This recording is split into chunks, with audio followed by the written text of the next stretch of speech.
सदर मुमलिकत आरिफ अलवी ने chief election commissioner Sikandar Sultan Raja को खत लिखकर कहा है कि वो आम इंतखाबात का फैसला करने के लिए आज या कल मुलाकात करें। इलेक्शन की तारीख असम्बलियों की तहलील की तारीख से 90 दिन से ज़्यादा नहीं होनी चाहिए, ये कहा है सदर आरिफ अलवी ने। इसी पर बात करेंगे। सरबराह पिलडैट अहमद बिलाल महबूब साहब ने हमें ज्वाइन किया है। अहमद बिलाल महबूब साहब, अभी हल्का बंदियों का मामला पेंडिंग है।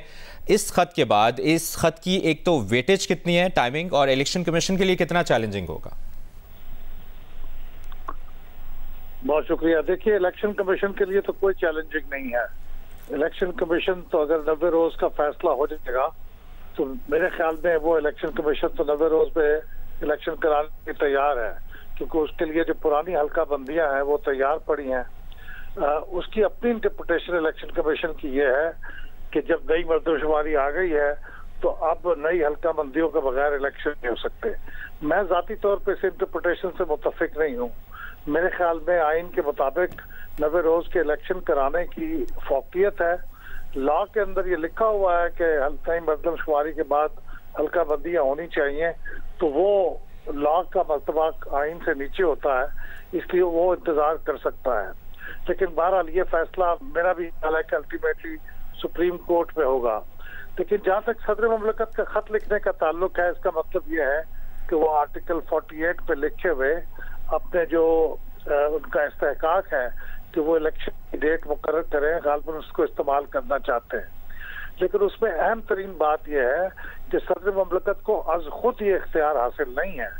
सदर मुमलिकत पाबंद है वजीर आजम की एडवाइस के, और अगर वजीर आजम ने उनको कोई एडवाइस दी है तो उस एडवाइस के मुताबिक उन्होंने इलेक्शन कमीशन को खत लिखा है, फिर तो वो आइन के मुताबिक चल रहे हैं।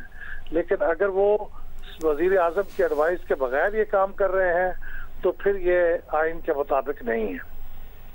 सही। और सदर आरिफ अलवी ने यह भी कहा है कि आइन के आर्टिकल 48(5) का उन्होंने जिक्र किया है कि इसके तहत 90 दिन में तारीख मुकर्रर करने के वो पाबंद हैं, इसलिए वो खत लिख रहे हैं और इसीलिए मुलाकात का इनेकाद भी किया जाए। जी, वो ठीक कह रहे हैं। आइन के मुताबिक 48(5) के तहत उन्हीं को इख्तियार हासिल है कि वो तारीख मुकर्रर करें।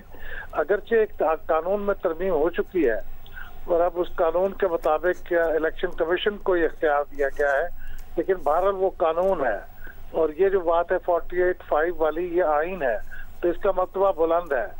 सदर मुमलिकत के डेट फिक्स करेंगे, लेकिन मेरा पॉइंट ऑफ व्यू ये है कि सदर मुमलिकत आज खुद ये नहीं कर सकते जब तक उन्हें प्राइम मिनिस्टर एडवाइस न दे, क्योंकि सदर मुमलिकत की ये डिस्क्रिशनरी पावर्स में नहीं है कि वो तारीख मुकर्रर करें। सही है। अहमद बिलाल महबूब साहब साथ ही रहेगा। एडवोकेट हसन अहमद साहब ने भी हमें ज्वाइन किया है। लेकिन अहमद बिलाल महबूब साहब, सबसे पहले आपसे ही इससे मुतालिक जानना चाहेंगे, जो आप गुफ्तगू भी कर रहे हैं कि इलेक्शन कमीशन की संजीदगी कितनी नज़र आ रही है हल्का बंदियों के मामले पर, और क्या फरवरी तक इलेक्शन के लिए तैयार हो जाएगा इलेक्शन कमीशन? अहमद बिलाल महबूब साहब, इलेक्शन कमीशन तो मुझे बहुत सीरियस नजर आ रहा है। उसकी कल जो मीटिंग हुई थी उसमें भी ये मौजूद ज़ेर बहस था। उसने एक पूरा प्रोग्राम दे दिया है और मेरे ख्याल में वो फरवरी तक, दिसंबर तक हल्का बंदियां मुकम्मल हो जाएंगी। पिछली 2 हल्का बंदियों को मैं देख चुका हूं कि उन्होंने 4 महीने के अंदर ही अपना प्रोसेस मुकम्मल किया था, तो ये भी 4 महीने के अंदर मुकम्मल होने में कोई प्रॉब्लम होनी नहीं चाहिए। उसके बाद 2 महीने शायद उन्हें चाहिए होंगे इलेक्शन कराने के लिए, बजाय 3 महीने के। तो यूं फरवरी में मुझे इलेक्शन कराने में कोई दिक्कत नजर नहीं आती।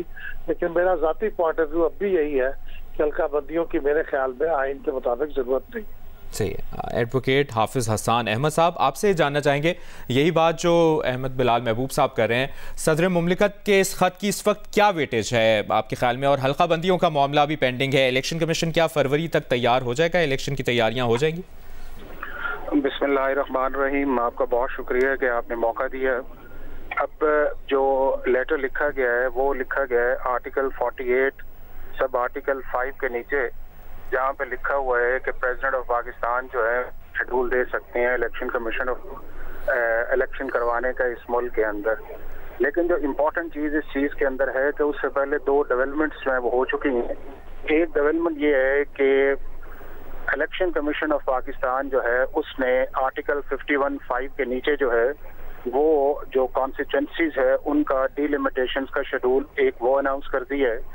दूसरा इंपॉर्टेंट चीज ये है कि प्रेसिडेंट ऑफ पाकिस्तान को जो असेंबली समरी भिजवाई थी प्राइम मिनिस्टर ऑफ पाकिस्तान ने, वो भिजवाई थी आर्टिकल 58 से, और वहां पे वर्ड ये था कि प्रेसिडेंट ऑफ पाकिस्तान को जो ही रिसीव होगी वो फॉर द रेजोल्यूशन, तो वो उसको साइन करेंगे। अगर वो नहीं करेंगे तो ऑटोमेटिकली जो है 48 आवर्स के अंदर जो है वो असेंबली को डिसॉल्व तस्वर किया जाए। और जो उन्होंने आर्टिकल 58 के अंदर जो उनका प्रेरोगेटिव था उसको इस्तेमाल किया।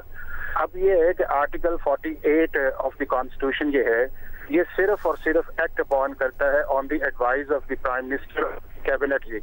उसका किसी सूरत कोई ताल्लुक नहीं है कि प्रेसिडेंट ऑफ पाकिस्तान इंडिपेंडेंट जो है आर्टिकल 48 को इन्वोक करें उस सिचुएशन के अंदर कि जब वो समरी जिसके अंदर उसको उन्होंने डिसॉल्व किया था वो आर्टिकल 58 ऑफ द कॉन्स्टिट्यूशन नीचे आई थी।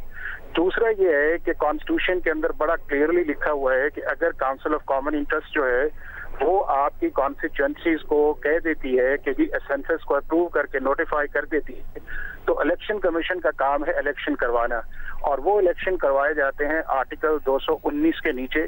और उसके अंदर एक और बड़ा इंपॉर्टेंट आर्टिकल है, वो है आर्टिकल 222 ऑफ द कॉन्स्टिट्यूशन, और उसके अंदर ये लिखा हुआ है कि इलेक्शन कमीशन ऑफ पाकिस्तान जो है वो इलेक्शन करवाएगा अंडर द कॉन्स्टिट्यूशन, और वो एक्ट पार्लियामेंट ने अप्रूव किया है। अब वो जो एक्ट ऑफ पार्लियामेंट 2017 का अप्रूव किया गया था उसके अंदर तीन आर्टिकल्स बड़े इंपॉर्टेंट हैं। एक आर्टिकल है 17 जिसके अंदर क्लियरली लिखा हुआ है कि जो आइंदा इलेक्शन होंगे वो कॉन्स्टिट्यूशन के अंदर जो मैंडेट दिया गया है इलेक्शन कमीशन ऑफ पाकिस्तान को उसके मुताबिक होंगे।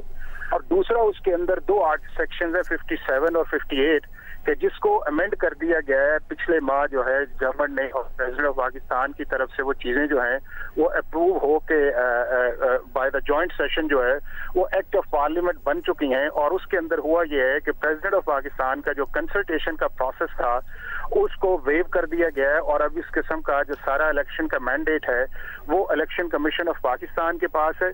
और इवन आर्टिकल सेक्शन 58 के नीचे जो है अगर उस शेड्यूल को अमेंड भी करना है तो वो भी इलेक्शन कमीशन ऑफ पाकिस्तान का है। तो मैं ये समझता हूँ कि ये एक ऐसी चीज दोबारा कर दी गई है कि जिससे इस मुल्क के अंदर एक और कॉन्स्टिट्यूशनल जो क्राइसिस है हम उसकी तरफ जाना चाहेंगे। और बावजूद इस चीज के कि प्रेसिडेंट ऑफिस का इस इलेक्शन प्रोसेस के साथ अब कोई ताल्लुक नहीं रहा, और वो सिर्फ और सिर्फ mandate election commission of Pakistan का है, और वो उन्होंने मैंडेट ऑलरेडी आर्टिकल 51(5) के नीचे एक्सरसाइज कर लिया हुआ है और शेड्यूल भी अनाउंस कर दिया गया हुआ है। तो इस स्टेज के ऊपर इलेक्शन कमीशन ऑफ पाकिस्तान को इंगेज करना सवाए इस चीज के अंदर है कि इसको आप एक एलूसिव किस्म के एनवायरनमेंट के अंदर आप दे सकते हैं। हाफिज हसन अहमद साहब, आपने वक्त दिया जियो न्यूज़ को। अहमद बिलाल महबूब साहब, आप भी हमारे साथ मौजूद थे। आप दोनों का बहुत बहुत शुक्रिया।